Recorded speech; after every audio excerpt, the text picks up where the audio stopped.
Assalamualaikum warahmatullahi wabarakatuh. Selamat siang. Waalaikumsalam warahmatullahi wabarakatuh. Yang terhormat Bapak Dekan Fakultas Kedokteran Universitas Airlangga, Profesor Budi Santoso. Yang terhormat Ketua ID Cabang Surabaya, Dr. Brahmana Askandar. Yang terhormat di sini ada Ibu Wadek, kemudian para guru besar, para senior, sejawat sekalian. Yang terhormat nanti juga acara ini akan dimoderatori oleh Dr. Pujo. Pertama-tama, marilah kita panjatkan puji syukur kehadirat Allah Subhanahu wa Ta'ala. Pada siang hari ini, kita masih diberi nikmat, diberi kesehatan untuk hadir pada acara pembekalan konsultasi medis COVID-19 untuk warga kota Surabaya. Acara pembekalan kali ini akan diikuti oleh relawan-relawan, baik itu guru besar, senior, sejawat semua, anggota ID Cabang Surabaya, juga ada dosen-dosen dari Fakultas Kedokteran Universitas Airlangga. Total sampai dengan siang hari ini sudah ada hampir 300 relawan yang akan bersedia memberikan konsultasi medis masalah COVID-19 pada warga kota Surabaya tentunya. Pada siang hari ini pematerinya adalah Profesor Dr. Arianti, kemudian Dr. Brahmana sendiri akan memberikan materi, kemudian ada Dr. Arif Bakhtiar, ada Dr. Kristiogo, ada Profesor Usman Hadi. Acara akan dimoderatori oleh Dr. Pujartono dan Dr. Michael nanti di akhir. Mungkin nanti di akhir akan diisi bagaimana pengaturannya, mengingat warga kota ini hampir 3 juta, bagaimana kita akan mengatur apa sebaiknya yang perlu dilakukan, apakah menyediakan nomor baru, apakah tidak usah menyediakan nomor baru, kemudian setiap hari apa kami memberikan konsultasi, dan lain sebagainya. Mungkin nanti akan dipecahkan pada acara siang sore hari ini. Acara ini juga diikuti bukan hanya dokter-dokter dokter dan guru besar yang menjadi relawan, tapi juga oleh anggota ID Cabang Surabaya yang lain yang mau mengupdate ilmu pada siang hari ini. Baik, acara ini kami lanjutkan. Yang pertama-tama adalah sambutan Dekan Fakultas Kedokteran Universitas Airlangga, Profesor Dr. Budi Santoso, SPUG Konsultan. Silakan, Profesor Budi Santoso. Baik, terima kasih Dr. Yusuf. Bismillahirrahmanirrahim. Assalamualaikum warahmatullahi wabarakatuh. Waalaikumsalam. Alhamdulillah wa syukurillah la haula wala quwata illa billah. Asyhadu an la ilaha illallah wa asyhadu anna Muhammadan abduhu wa rasuluhu. Yang saya hormati Dr. Brahmana, Ketua ID Cabang Surabaya, juga yang saya hormati Dr. Pujo Hartono, Ketua ID periode sebelumnya, para pemberi materi, ada Prof. Aryati, Dr. Brahmana, Dr. Arif Bakhtiar, Dr. Usman Hadi, Profesor Usman Hadi, kemudian mungkin juga ada pembicara Dr. Kristiogo, dan mungkin ada pembicara yang lain. Juga yang saya hormati para sukarelawan yang luar biasa, sebagian para guru besar, saya lihat ada Prof. Hikman, karena beberapa guru besar juga menjabri saya ingin berkontribusi pada pendampingan isoman ini, dan juga para partisipan yang lain, panitia yang saya hormati. Syukur alhamdulillah kita bisa melaksanakan acara pembekalan ini, di mana acara ini merupakan gerak cepat. Juga ya mungkin karena juga ID Cabang Surabaya sudah melangkah, dan kami dari salah satu rekomendasi hasil rapat dari para guru besar FK UNER, di mana salah satunya rekomendasi untuk masyarakat, ya, di mana salah satunya adalah pendampingan isoman.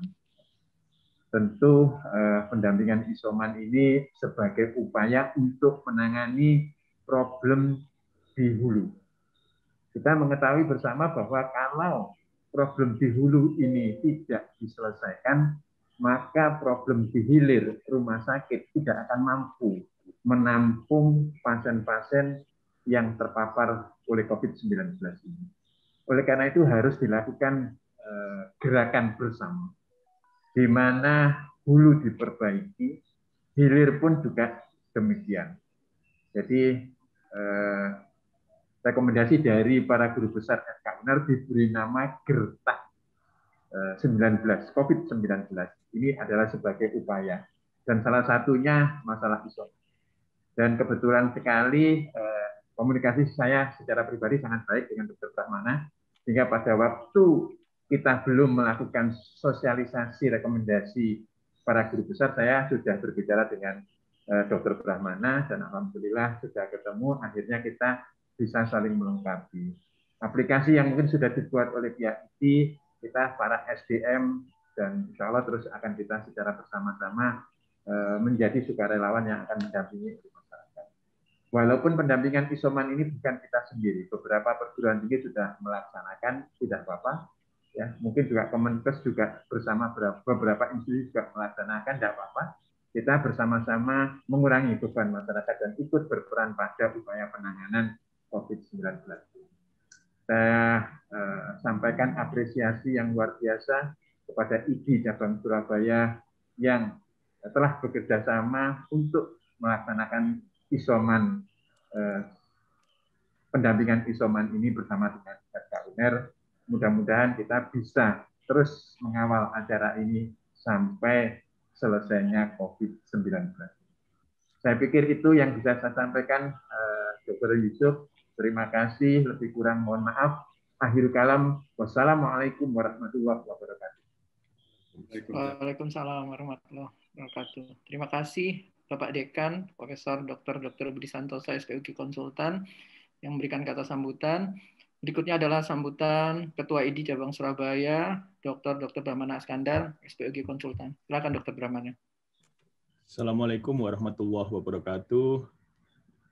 Selamat siang. Yang terhormat Bapak Dekan, Prof. Budi Santoso, beserta Dekanat, Ibu Wadek 2, Ibu Wadek 3, kemudian para guru besar, para senior dan sejawat semua, dosen FK UNER maupun anggota ID Surabaya. Jadi pertama-tama saya ucapkan apresiasi, respek kami secara pribadi maupun ID kepada FK UNER dan segenap anggota ID Surabaya yang berkenan menjadi dokter pendamping. Nah, tadinya itu istilahnya adalah pendamping, tetapi pendampingan itu mungkin lebih berat karena kita harus ngeceki satu-satu dan lain-lain, kita harus melihat kekuatan kita. Nanti sambil jalan bisa, tetapi kita yang saat ini adalah membuka ruang konsultasi. Nah, ini ternyata luar biasa, para guru besar, para dokter semua yang ikhlas untuk menjadi tempat konsultasi warga Surabaya. Guru besar pun ikut turun langsung. Guru besar FK UNER sangat luar biasa. Ada Prof. Jako Santoso, Prof. David, Prof. Budi Santoso sendiri, Prof. Indri, Prof. Abdurrahman, Prof. Ami, Prof. Sutoyo, Prof. Nimade, dan senior-senior semua.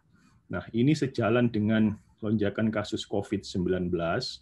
Saat ini beberapa memang isoman, banyak warga itu isoman lebih banyak di luar rumah sakit, karena memang kondisinya tidak perlu ke rumah sakit, atau memang rumah sakitnya penuh, atau telah sembuh. Nah ini meskipun banyak ruang-ruang atau kanal-kanal konsultasi, tetapi saya yakin masih banyak masyarakat yang membutuhkan, saya coba tanya WA ke dokter-dokter ini, dokter-dokter semua, kapan saya PCR lagi, misalnya demikian. Makanya itu nanti saya terima kasih kepada semua narasumber, Prof. Usman, Prof. Aryati, Dr. Pujo, Dr. Kristiogo, kemudian Dr. Arif Bakhtiar, dan Dr. Michael. Nanti semua materi-materi yang kira-kira akan ditanyakan oleh warga atau awam, itu mudah-mudahan akan dibahas pada acara siang ini, sehingga kita bisa menjawab pertanyaan-pertanyaan warga dengan informatif. Nah, ini program pembekalan ini sejalan dengan memang instruksi dari PBID juga, bahwa kita sudah harus mempersiapkan apa yang disebut namanya dokter semesta. Dokter semesta itu dalam hal pandemi ini tidak memandang keahlian, tidak memandang spesialisasi, semua gotong royong untuk menangani COVID-19. Dan ini sudah terlaksana di Rumah Sakit Dr. Sutomo dan mungkin di rumah-rumah sakit lain, bahwa DPJP pasien di ruang-ruang isolasi COVID tidak lagi murni DPJP utama pelayanan COVID, tetapi juga spesialisasi lain. Sekali lagi, saya berterima kasih atas keikhlasan guru besar dan senior sejawat semua.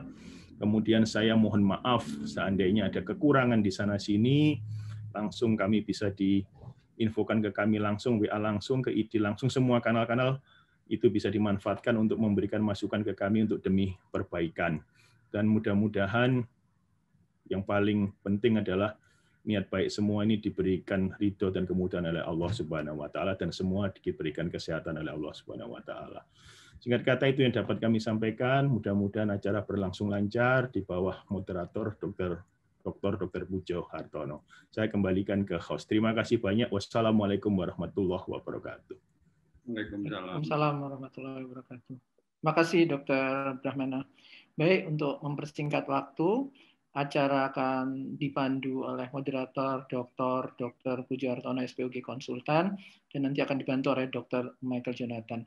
Silakan Dr. Pujo. Terima kasih. Baik, terima kasih Dr. Yusuf. Assalamualaikum warahmatullahi wabarakatuh. Terima kasih kepada Bapak Dekan, Prof. Budi Santoso, dan Ketua ID yang mempercayai saya untuk menjadi moderator pada acara ini. Saya didampingi oleh Dr. Michael. Dr. Michael ini baru lulus ya, baru selesai kalau nggak salah internship, tetapi luar biasa ya, berkiprah mulai sejak COVID, awal-awal COVID sudah berkiprah luar biasa. Juga ada juga Dr. Fahrizal ya, dengan teman-teman yang generasi muda yang luar biasa. Kita apresiasi untuk teman-teman yang muda-muda ini. Baik, luar biasa saya kira. Baru tadi pagi dicanangkan rekomendasi, dan salah satu rekomendasinya adalah pendampingan isoman.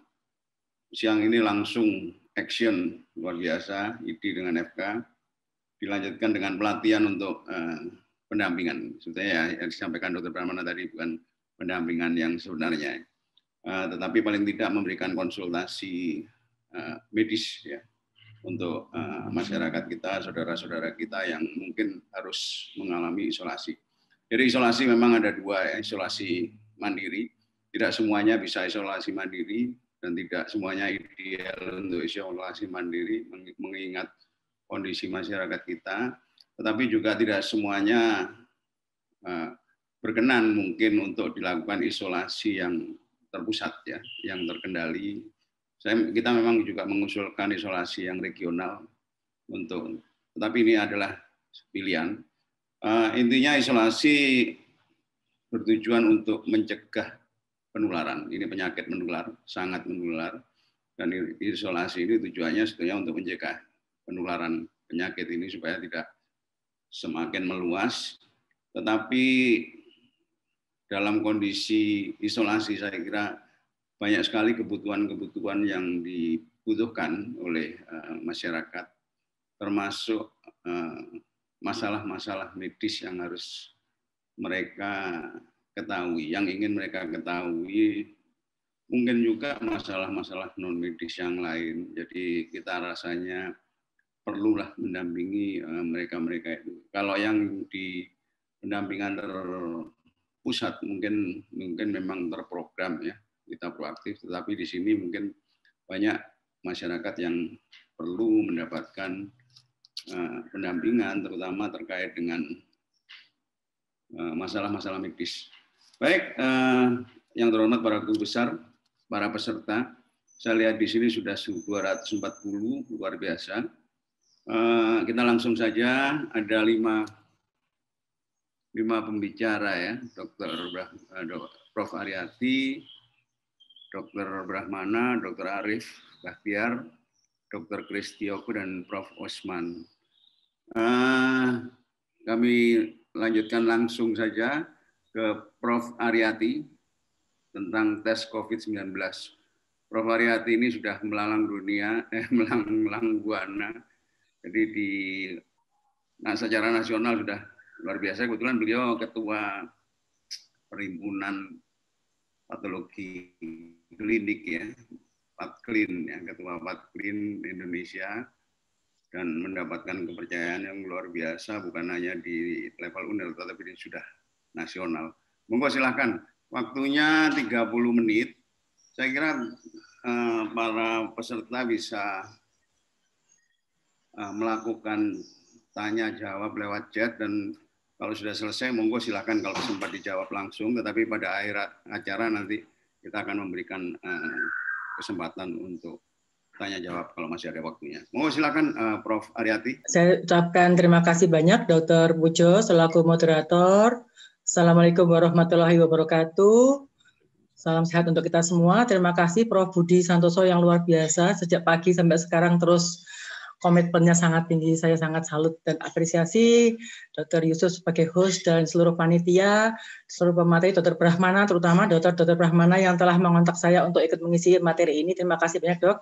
Dan seluruh sejawat, para profesor, dokter sekalian yang hadir di sini. Saya akan membawakan mengenai tes COVID-19. Jadi kalau kita tahu bahwa tadi pagi kita mendengarkan bahwa Pak Erlangga Hartarto telah mengatakan bahwa upaya mengendalikan laju kasus aktif itu di hulu dan di hilir, di mana Pak Menkes pun juga menekankan bahwa pentingnya prokes dan percepatan vaksinasi serta 3T. 3T inilah adalah bidang yang akan saya bahas. Sedangkan di hilirnya adalah perawatan ataupun terapeutik. Nah, di laboratorium kita ada dua hal yang perlu diperhatikan, yaitu jangan buru-buru langsung ke PCR. Sebetulnya ada yang namanya laboratorium non-spesifik, yaitu apa? Dimulai dari hematologi yang selama ini kita kenal dan sering kita mintakan, yaitu seperti darah lengkap atau CBC, itu di dalamnya ada hemoglobin dan lain-lain. Ternyata ada yang menarik dari hematologi. Inflamasi, koagulasi, itu adalah non-spesifik semua. Tetapi ini sangat diperlukan untuk pemantauan juga. Dan untuk yang spesifik yang kita telah kenal, yaitu mulai dari PCR, sebetulnya PCR adalah bagian di dalam NAAT. Dan antigen, serta untuk deteksi respons imunnya, yaitu antibodi. Kalau kita tahu bahwa marker yang non-spesifik ini secara harus dilakukan secara serial, nggak bisa hanya satu kali saja. Kita kalau melihat pemeriksaan darah lengkap, kita lihat berapa hasilnya. Jangan cuma dilihat HB leukosit ataupun trombosit, tetapi tentu kita harus lihat div count-nya. Div count atau hitung jenis, kita lihatlah bagian limfositnya. Dengan neutrofilia biasanya otomatis limfositnya akan menurun, limfopenia. Nanti akan saya lihatkan bagaimana cara menghitungnya apabila tidak dijumpai adanya ALC di situ. Dan NLR serta marker inflamasi adalah CRP, ini nggak saya bacakan ya, karena saya lihat bisa dibaca sendiri. Dan marker koagulasi yang paling penting yaitu D-dimer, itu yang paling banyak dimintakan. Kita tahu bahwa selain OTG yang 80%, sisanya adalah yang mild, yang ringan, yang bisa isoman tadi, moderate pun juga mungkin ada juga yang di rumah, tapi harus bagaimana mungkin bisa diterangkan nanti setelah oleh materi berikutnya, maupun yang severe dan critical ill yang dirawat di rumah sakit yang kita ikuti setiap hari dengan Monitoring Report RIK. Berbagai marker ini harus dilakukan secara serial. Panduan Patklin tahun lalu April 2020 mengatakan kita waktu itu kami mengeluarkan panduan ini karena diminta dari Satgas Covid. Dari Patklin bagaimana saya bilang screening dulu. Screeningnya waktu itu tahun lalu Maret 2020 itu masih menggunakan rapid test antibody. Maka saat itu saya tempatkan di nomor 4 karena seharusnya adalah molekular PCR.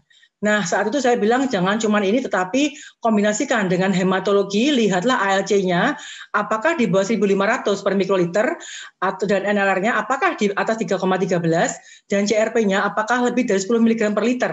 Nanti saya akan terangkan bahwa miligram per liter atau miligram per desiliter itu penting sekali dan beda sekali artinya.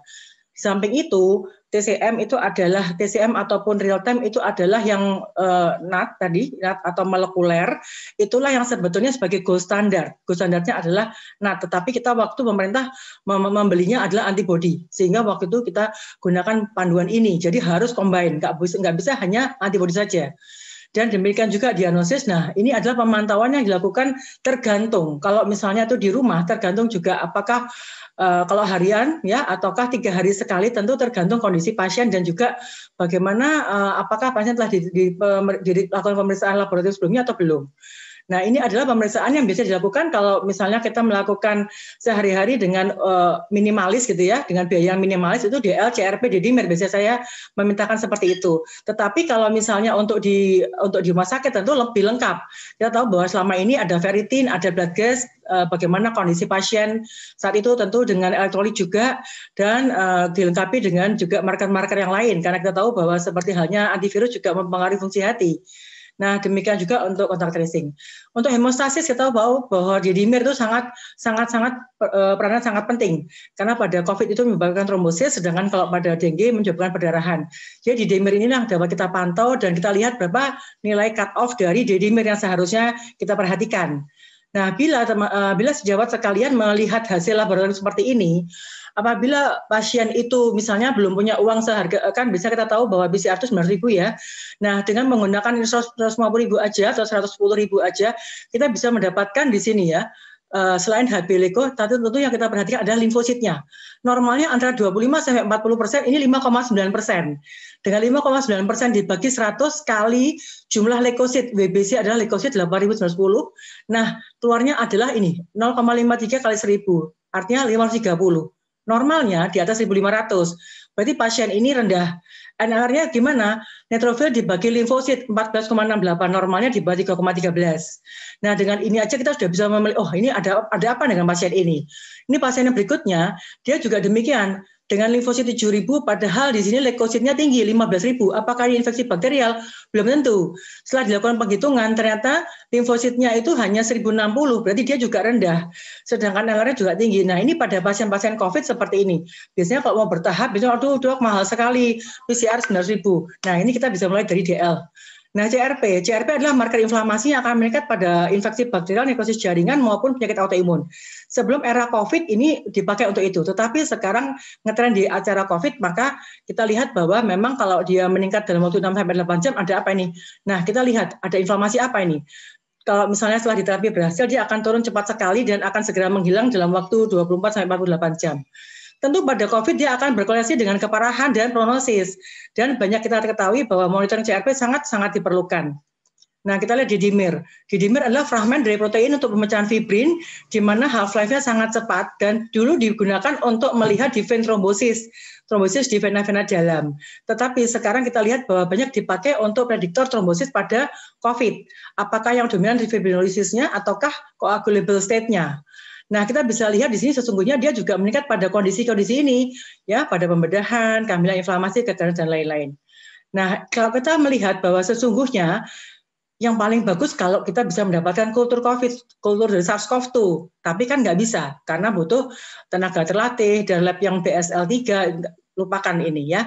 Maka akhirnya ini hanya digunakan untuk lab-lab riset dan akhirnya inilah yang digunakan sekarang secara luas sebagai gold standard, di mana kita tahu bahwa yang namanya NAAT adalah molekuler, nucleic acid amplification testing.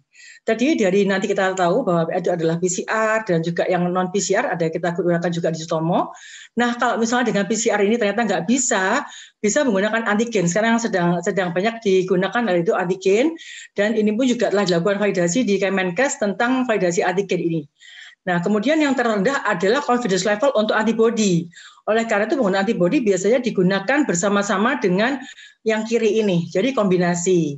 Nah, kalau kita lihat NAAT yaitu kita deteksi adanya DNA. Karena apa? Karena untuk amplifikasi yang namanya PCR itu yang diamplifikasi adalah DNA-nya. Karena SARS-CoV-2 adalah RNA dirubah menjadi DNA, ya. Kemudian diamplifikasikan digandakan. Nah, NAAT itu ada 3 macam. Bisa yang namanya non isotermal, yaitu yang PCR, kemudian berbagai macam lainnya. Nanti kita bisa ini, ya. Ada PCR, ada PCR, ada real time PCR, ya, TMA. Ini semua adalah PCR yang non isotermal. Tapi yang isotermal ini juga sudah masuk di Indonesia, yaitu yang LAMP, kemudian yang NEAR, ini ada di IGD, ya. Kemudian sequencing, kita tahu whole genome sequencing. Tentu sensitivitas setiap alat ini nggak sama. Nah, itulah yang bisa membedakan di sana, bisa positif, itu adalah negatif. Nah, ini adalah algoritma yang dipropos oleh perhimpunan kami. lihatlah sama seperti pada hal antigen ya, pada halnya antigen, apakah ada gejala, apakah ada kontak erat. Kalau ada gejala tentu not positif langsung positif. Kalau dia negatif diulang dalam waktu 24 jam. Itu dari organisasi 5OP juga merekom seperti itu. Kemudian kalau diulang walaupun dia negatif yang pertama, salah satu aja dia positif, dia akan masuk positif. Sedangkan apabila dia tidak bergejala tapi ada kontak erat, dia juga masuk ke positif kalau dia misalnya ada positif NAAT-nya. Tapi kalau negatif ada kontak erat tetap dikarantina walaupun tidak terbukti, individu tersebut perlu dilakukan isolasi. Nah, ini adalah tata laksana dari 5OP yang dikeluarkan 14 Juli yang lalu, di mana pengambilan swab hari pertama dan kalau negatif harus dilanjutkan dengan hari kedua. Tetapi kalau yang pertama udah positif, udah nggak usah hari kedua.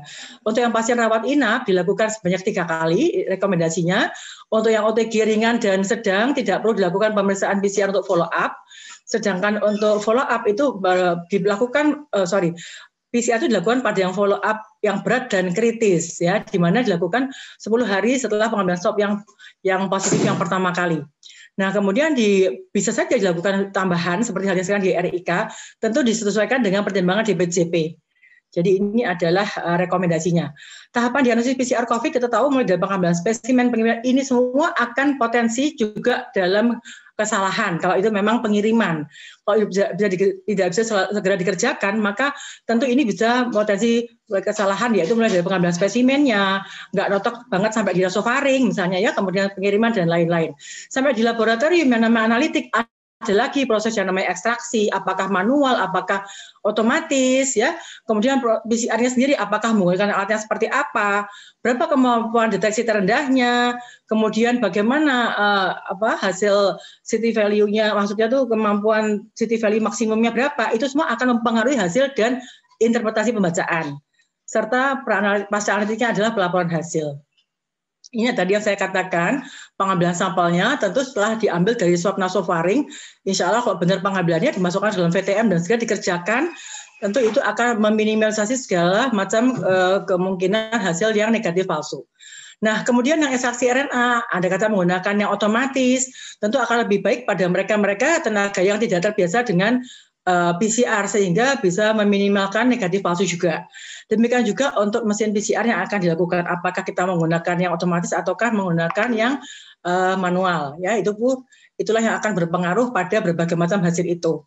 Nah, sedikit tentang city value, yaitu cycle threshold kita lihat di sini bahwa dia akan meningkat pada saat di sini ini pada yang real time. Real time adalah Q atau R, sedangkan yang namanya RT itu adalah reverse transcriptase. Jadi jangan keliru, RT adalah reverse transcriptase, yaitu merubah dulu dari RNA menjadi DNA. Sedangkan real time itu bukan RT tapi Q atau R ya. Sedangkan kita lihat bila dia mulai timbul di awal-awal, maka disinilah DNA-nya akan sangat tinggi-tingginya. Maka semakin dia rendah, maka akan semakin rendah city value-nya, akan semakin tinggi DNA-nya. Nah, sebetulnya teorinya kalau dulu itu semakin tinggi dia akan mulai negatif. Tapi entah kenapa nih kami melihat yang delta nih sepertinya itu dia sering nggak negatif itu ya. Dia sering di sini terus ya. Ini ada yang aneh ya, tapi ini mungkin belum bisa saya sampaikan datanya, ini mungkin untuk diskusi aja. Jadi kapan sebetulnya dia dikatakan infektif ya, dikatakan city value yang dia masih terinfeksi atau infeksius? Dikatakan dari jurnal ini bahwa 10 hari sesungguhnya masih ada tersisa 6% kultur bisa positif. Nah, kalau kita melihat di sini masih menggunakan cut-off skin. Makanya saya bilang hati-hati dengan melihat cut-off melihat city value.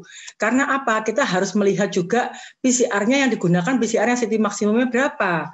Contohnya lah sekolah ini dia menggunakan pada city value 38 maksimumnya, dikatakan pada 34 ke atas udah nggak ada virus yang tumbuh. Nah, ini kalau dia menggunakan sekian, tentu berbeda kalau kita menggunakan yang lain.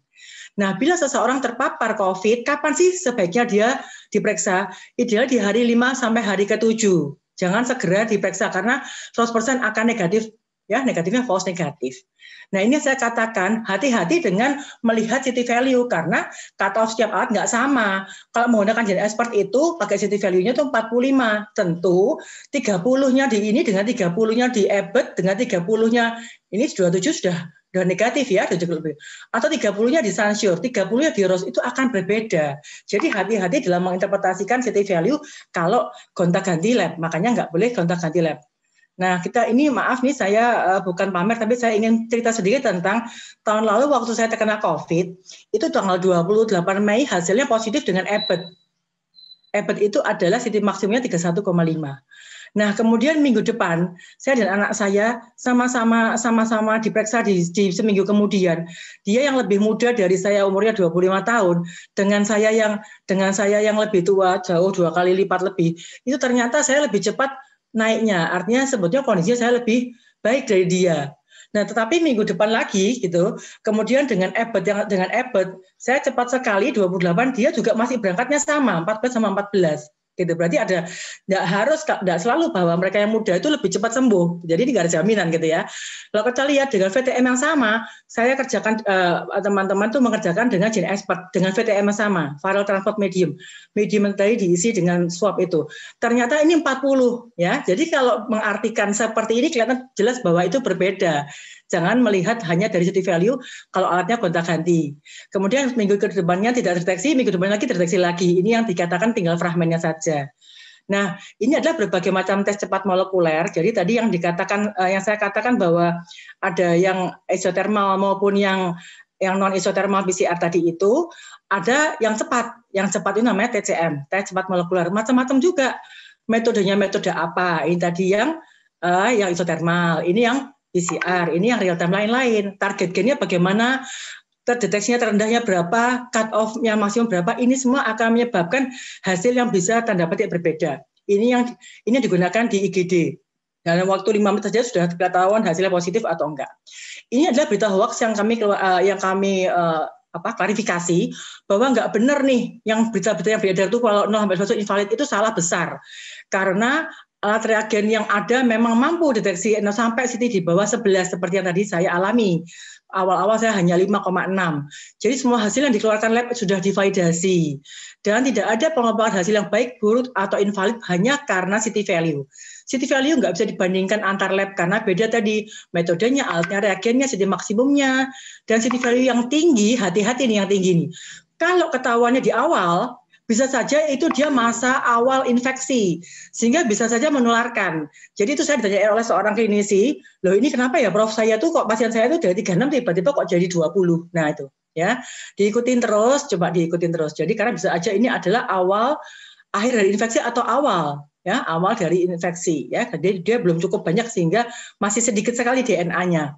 Ini adalah hoax positif yang kami klarifikasi juga tadi yang telah saya terangkan bahwa deteksi untuk PCR atau NAT ini adalah yang DNA, jadi nggak bisa membedakan apakah ini hidup ataukah mati. Dan waktu pengambilannya idealnya 5-7 hari, tadi ada referensinya, setelah kontak erat dengan kasus positif atau kalau sudah bergejala langsung aja kerjakan PCR-nya. Dan jadi kapan? Tunggu 5-7 hari setelah terpapar, tadi ada referensinya. Selama menunggu tetap harus prokes ya, protokol kesehatan harus, physical distancing dan lain-lain, jangan cepat-cepat karena kalau negatif jangan senang-senang, mungkin dia false negatif. Di mana kita tahu tadi bahwa makin rendah CT value tentu akan makin tinggi DNA-nya. Nah, ini faktanya jangan shopping ya, jangan PCR shopping karena sampel yang itu akan berbeda-beda, lab yang berbeda tentu akan berbeda-beda juga sehingga akan jadi pusing sendiri. Tadi ini hoaxnya tadi telah direkom bahwa nggak ada baik buruk ya. Jadi CT value itu tidak direkomendasikan sebagai satu-satunya dasar untuk menilai tingkat infeksius atau menular atau akhirnya fase isolasi. Tetapi harus ditentukan oleh DPJP ya atau dokter yang bisa mempertimbangkan ini sudah waktunya tidak infeksius atau enggak. Nah ini CT value yang tinggi kita tahu tadi bahwa di akhir ya yang tinggi bisa aja di awal infeksi atau di akhir memang dia mau negatif. Sedangkan untuk fakta ke-8 ya, batasan tadi setiap itu CT value-nya masing-masing macam-macam dan tidak ada yang namanya CT value invalid selama lab itu sudah yang dikeluarkan itu sudah proses validasi sehingga semua valid. Nah, ini adalah CT value yang rendah dan varian ya. Jadi varian-varian sampai sekarang itu semua alat PCR masih valid dan bisa mendeteksi. Itu yang sering menjadi pertanyaan. Jadi bisa mendeteksi semua alat yang ada dengan berbagai target gen yang ada. Karena spike yang dituju oleh varian itu pun juga tidak sendirian. Spike atau S itu adalah dia bersama-sama dengan gen yang lain sehingga masih valid. CT value tidak selalu ada di hasil NAT. Jadi jangan selalu minta CT value, karena tidak semua pemeriksaan molekuler ada CT value-nya, karena sesungguhnya memang pemeriksaan NAT itu adalah kualitatif atau positif negatif, sedangkan CT value hanya ancar-ancar saja. Nah, kalau kita lihat bahwa antigen itu bagus pada 5-7 hari awal, jadi dia hanya bagus pada fase akut. Jangan senang-senang kalau negatif antigennya, karena mungkin aja dia hari ke-8 dia sudah tidak dapat terdeteksi. Karena apa? Oleh karena itu, WHO pun tanggal 11 September 2020 mengatakan kalau melihat antigen itu bagusnya hanya validasinya di CT value 25 ke bawah. Artinya kalau kita menggunakan PCR itu sampai 40, 25 ke bawah itulah hanya yang bisa dideteksi oleh antigen. Di atas 25 sampai 40 dia sulit dideteksi, apalagi berbagai macam merek antigen yang masuk di Indonesia. Lebih dari 100 merek antigen yang telah mendapatkan nomor izin edar, dan lebih dari separuhnya lah ya yang kira-kira sudah tervalidasi. Sehingga hasil lebih dari 7 hari hasil kemungkinan negatif palsunya tinggi, padahal andai kata di PCR maka dia bisa positif.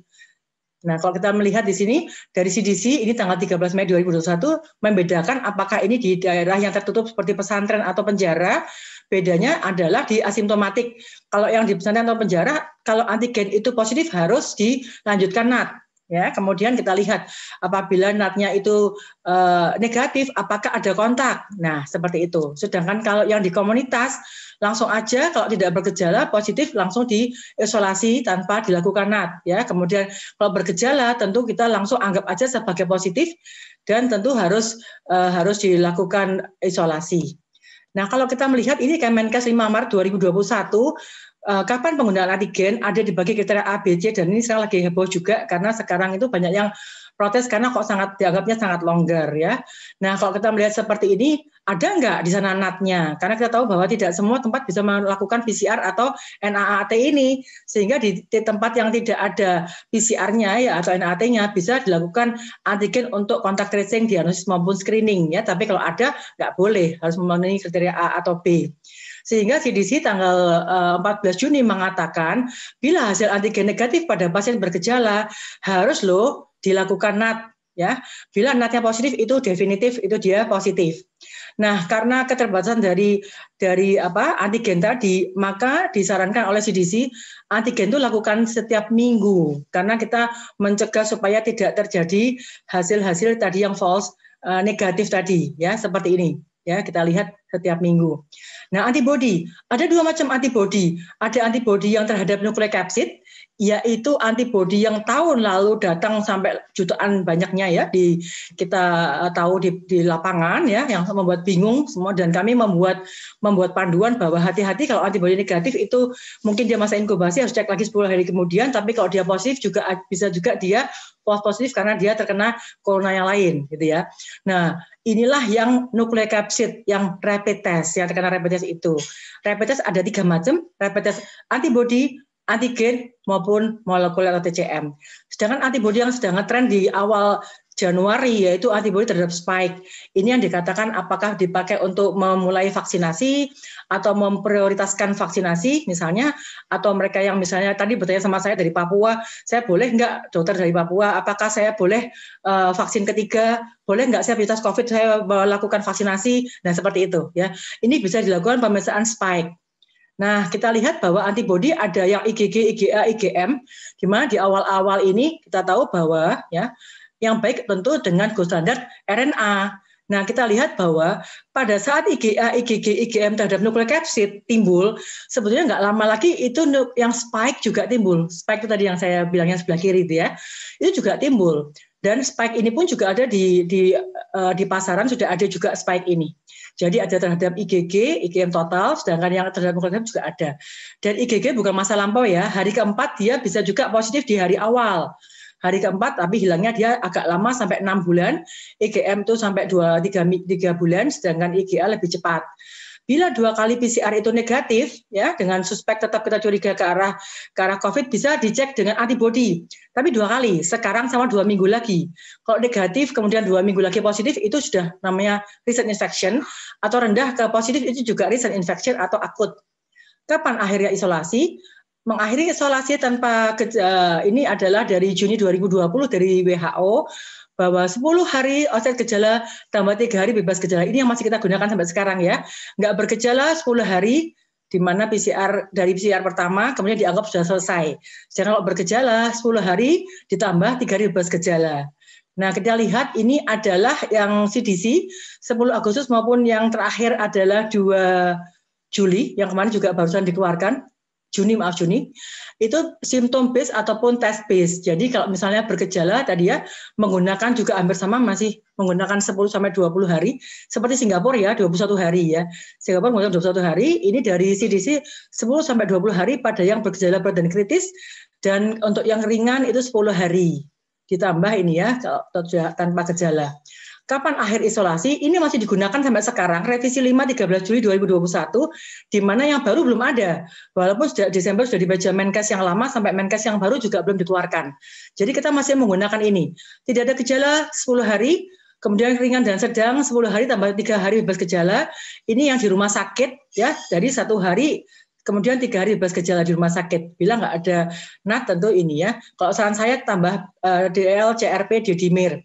Ini adalah long COVID, kita tahu bahwa mereka sudah negatif PCR, masih tetap aja capek ya, nggak bisa tidur, insomnia ya. Saya pun sampai 3 bulan nggak bisa tidur, cuma tidur setengah jam sampai 2 jam setiap malam.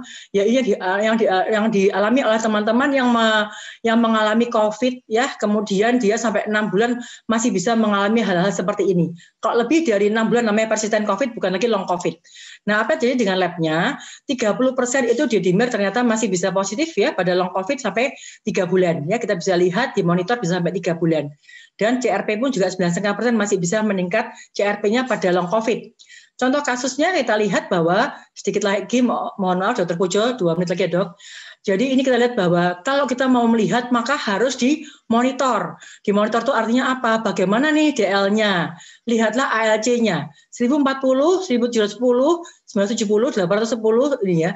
Jadi dia seperti ini nih, ada apa? Ada anak sejawat, anak dokter yang juga dokter di RIK saat ini sudah bagus semua, tapi masih menunggu hasil toras foto. Ternyata kemudian ketempelan kuman, ya ketempelan bakteri. Kemudian tanda petik saya pikir apa nggak nosokomial ya, gitu ya. Nah kemudian ternyata betul procalcitoninnya kemudian meningkat, tadinya semua sudah baik dan COVID-nya sudah kembali ke normal. Itu bisa kita pantau procalcitoninnya. Kalau memang semakin lama semakin tinggi, normalnya adalah di bawah 0,0 di bawah 0,05 ya. Tambah lama tambah naik, tadi di bawah 0,05 sekarang jadi 2, berapa lah. Itu padahal semuanya COVID-nya udah beres gitu ya. Ternyata tanda petik ini hati-hati dengan nosokomia kalau memang di rumah sakit ya, hati-hati itu. Ferritin seperti marker inflamasi TRP tadi, interleukin 6 biasanya digunakan kalau mau dikasih Actemra biasanya anti interleukin 6 dan juga sedang mengalami badai sitokin atau enggak. CRP tadi saya telah menekankan bahwa kalau miligram per liter normalnya di bawah 10, tapi kalau miligram per desiliter normalnya di bawah 1 ya. Jadi kalau kayak gini, berapa miligram per liternya? 120,6. Mohon maaf. 120,6. 12,6 tuh itu tinggi sekali tuh. 13,6 130, 16,4 tuh 160,4 itu tinggi sekali. D-dimernya tambah lama tambah naik. Normalnya di bawah 500 nanogram per mililiter. Tadi saya telah terangkan juga mau lihat nanogram per mililiter ataukah mikrogram per, lihatlah satuannya. Nanogram per mililiter itu normalnya di bawah 500, kalau ini 2000 berarti lebih dari 3-4 kali nilai normal. Hati-hati sekali apakah ini trombosis, bisa dilanjutkan dengan tromboelastografi. Ini adalah blood gas, juga harus kita monitor. PPT home message-nya adalah maka rapid test antibody, tadi ada PCR isotermal, serologi dan antibody, tentu diperhatikan kapan dia timbul dan kapan dia hilangnya. Kalau baru terpapar maka dia positif di hari keberapa, hari ke-5 sampai hari ke-7 periksanya. Jangan langsung periksa, akan senang negatif padahal negatif palsu, dan banyak sudah kejadian sejawat seperti itu. Sejawat dokter sudah senang-senang, saya bilang jangan senang-senang ya, 5 hari lagi kamu tes lagi dan betul dia positif. Hati-hati. Jadi NAT masih gold standar, deteksi antigen itu perlu dipertimbangkan penggunaannya pada keadaan tidak sedia NAT. Rapid test tadi apakah basisnya molekuler serologi, pertimbangkan settingannya apakah untuk diagnosis atau untuk monitoring.